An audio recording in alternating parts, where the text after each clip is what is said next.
Hello, in front of me I've got Nokia 110 4G. Today I'll show you how to turn on or off vibrations for calls. At the beginning, click on this button.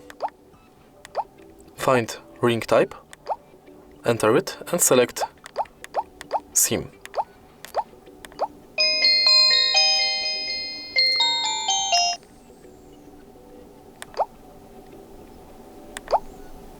Now vibrations are on. Now there's silent mode. And now vibrations are on as well as ring.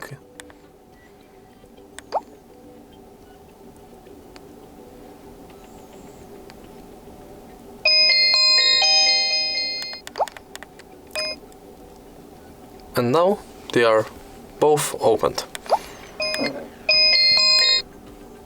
Now vibrations are off. And that's it. If you find this video helpful, please leave like, comment and subscribe.